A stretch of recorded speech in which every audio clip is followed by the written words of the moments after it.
A paz do Senhor Jesus, minhas irmãs e queridas ouvintes do canal Ruth Companheira, estamos aqui hoje para falar do capítulo 19 de Êxodo até o 21. O capítulo 19, os israelitas vêm de uma jornada da saída ali do Egito. Havia 3 meses que eles haviam saído dali e há uma parada ali, perto do Monte Sinai.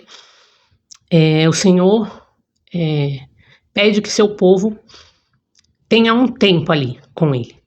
Ele pede a santificação, porque para a intimidade com Deus, nós temos que nos santificar.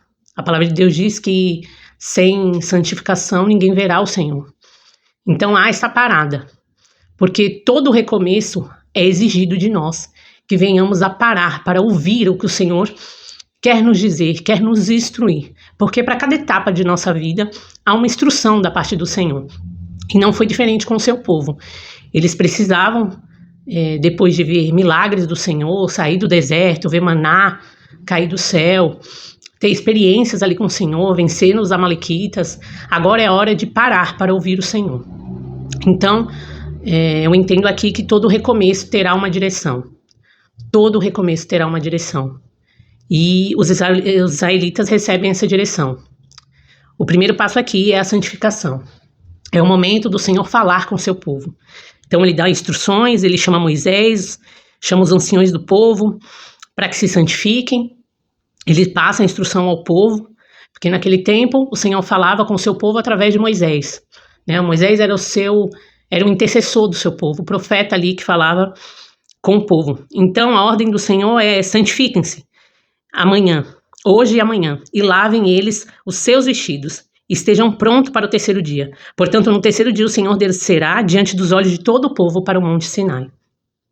Então o Senhor marca um limite ali para que fale com o seu povo, porque o povo morreria se passasse daquele limite.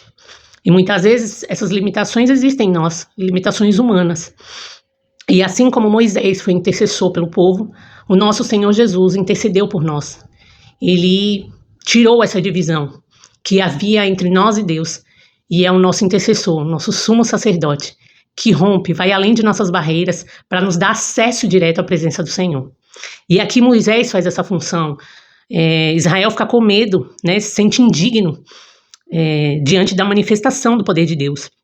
Houve trovões, relâmpagos sobre o monte, e Moisés levou o povo para fora do arraial, ao encontro de Deus. E diz a palavra do Senhor que eles se puseram ao pé do monte, e todo o monte do Sinai fumegava, mostrando aqui o poder de Deus.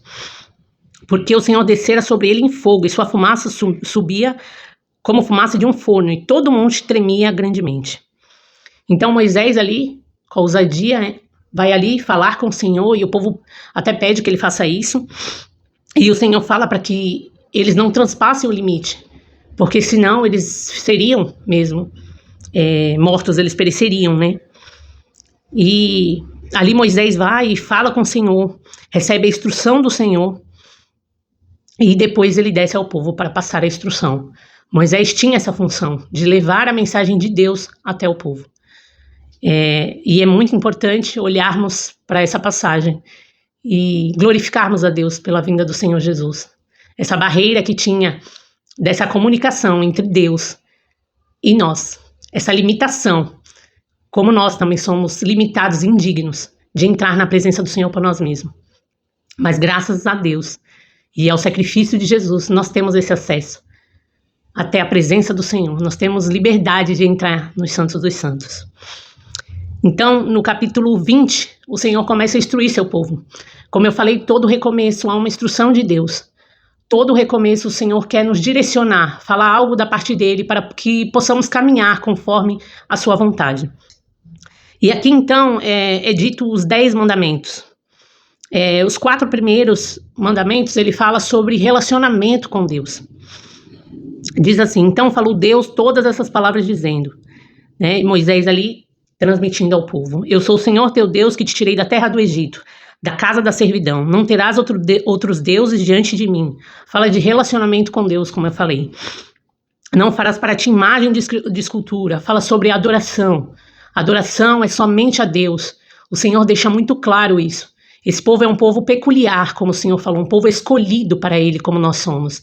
Então, o Senhor quer que este povo tenha um relacionamento com Ele. Não pode ter barreira, não pode ter ídolo, não pode ter outra coisa que tenha no nosso coração, a não ser o Senhor. Ele diz que, em primeiro lugar, é Deus. Depois, as outras coisas, né? A palavra de Deus diz: buscai primeiro o reino de Deus e a sua justiça, e as outras coisas serão acrescentadas.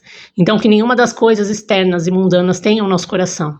Que o Senhor esteja no centro das nossas vidas, seja o primeiro a estar na nossa vida. Em adoração a Ele precisamos viver. Então, ele fala sobre adoração. O terceiro, ele fala sobre o culto. Não te encurvarás a eles, nem a servirá, porque eu sou o Senhor teu Deus, sou Deus zeloso. Ele está falando sobre cultuar. Nós devemos cultuar a Deus e não a outros. E aqui, depois ele vai falar sobre reverência. Não tomarás o nome do Senhor teu Deus em vão. Isso é muito importante, porque o nome de Deus não é um jargão. O nome de Deus é o nome do nosso Deus Todo-Poderoso e deve ser levado a sério. E aqui ele já começa a dar instruções sobre a convivência, sobre a vida. Vai falar os outros mandamentos. Como eles guardavam o sábado, uma lei cerimonial, fala sobre a administração do tempo. Apesar dessa lei cerimonial ser abolida em Cristo, Jesus, aqui fala sobre a administração do tempo. Quando ele fala, o Senhor tem esse cuidado de falar ao seu povo sobre guardar o sábado, ter um dia para descansar, o Senhor está nos comunicando que nós precisamos descansar. O descanso é importante. Então, não negligencie o descanso. A palavra de Deus diz em Gênesis que Deus fez o mundo e ali ao sétimo dia ele descansou. Então, se o Senhor deixou registrado esse descanso, que venhamos com sabedoria administrar o tempo, para termos tempo para descansar também, sabendo que o Senhor cuida de tudo. Não é a nossa mão que vai fazer, e sim o favor de Deus por nós. Então, após passar os mandamentos, né, não poderia deixar de falar do mandamento familiar, cuidado com a família. O Senhor cuida de todas as áreas e vamos ver que os mandamentos, eles abrangem todas elas. Os primeiros, como eu falei, é o relacionamento com Deus, a reverência ao seu nome, o culto, a administração do tempo. E aqui vamos ver um mandamento com promessa: honra a teu pai e a tua mãe, para que se prolongue os teus dias na terra que o Senhor teu Deus te dá. Esse mandamento com promessa, porque se nós honrarmos aqueles que nos criaram, que nos educaram, nós teremos vida longa. O Senhor vai prolongar os nossos dias. Então é muito importante, né? E hoje em dia vemos muito uma falta de honra. Nós não podemos ser assim. Nós precisamos honrar aqueles que cuidaram de nós. Seja com uma visita, seja até financeiramente, seja indo visitar com mais frequência. Se você não pode visitar, faça uma ligação. Mas tente estar perto daqueles que hoje você já não precisa mais como precisou quando era pequeno.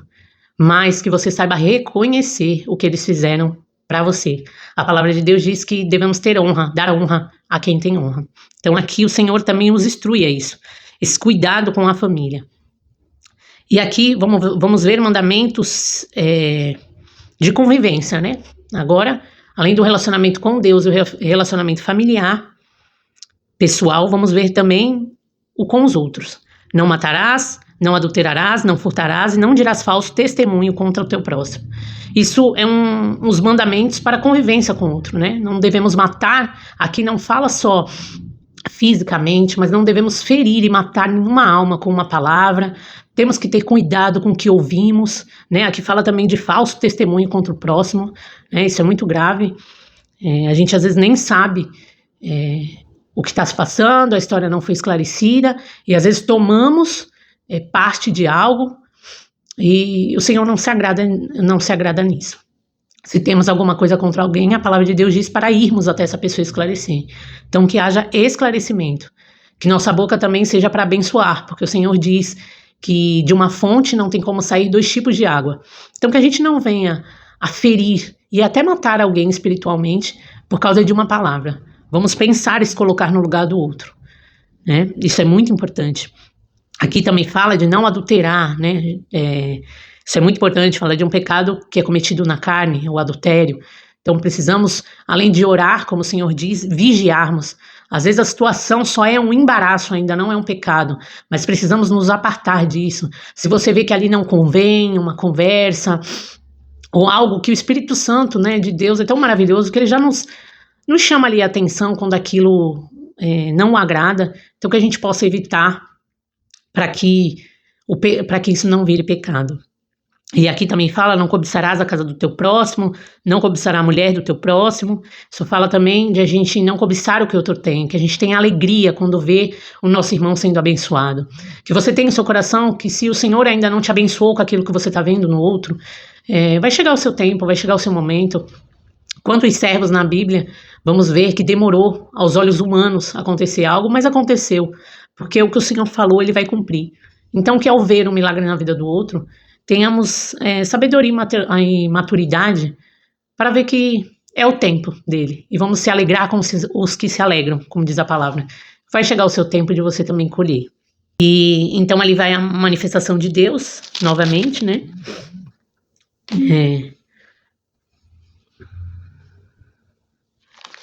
E aqui o Senhor vai falar ali, como o Senhor já instruiu o seu povo a viver, né? Ele entrega a lei, e a lei ela serve de aio, diz a palavra do Senhor em Gálatas 3:24. Ela serve como tutor até Cristo, né? Porque sem a lei não tem como nós sabermos que temos pecado. A lei ela mostra o pecado e ela mostra a necessidade de um pecador. Como vamos saber que precisamos... a lei ela serve de aio.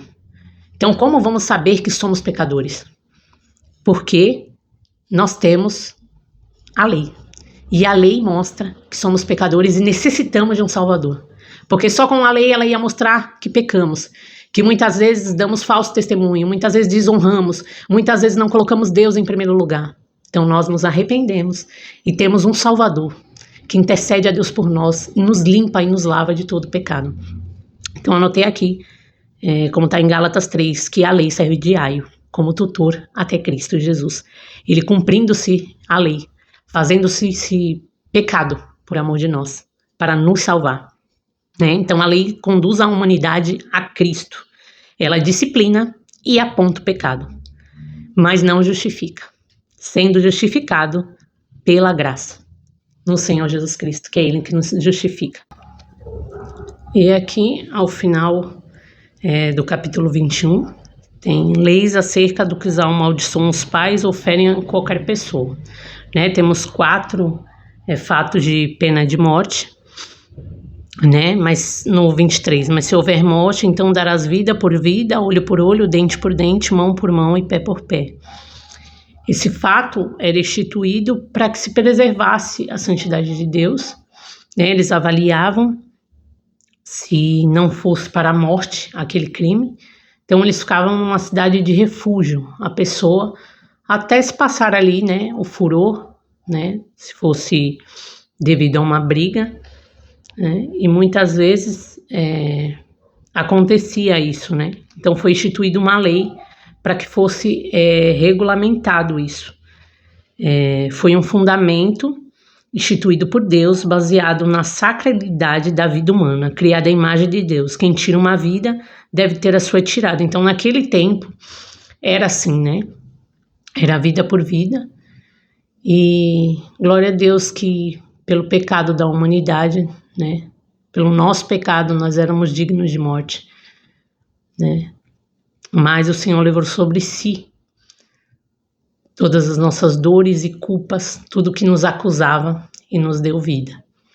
Então aqui era para se preservar um julgamento, né? Precisava de um julgamento para isso. Quero também citar que muitas leis civis de hoje foram baseadas aqui, né?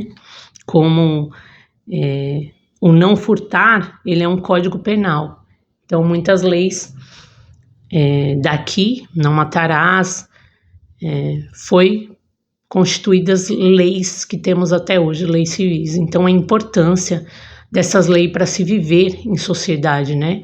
Hoje em dia quem mata tem a pena ali para ficar recluso, né? Você vê, aqui tinha uma cidade de refúgio, aqui, hoje em dia é a prisão, fica ali recluso para cumprir aquela pena.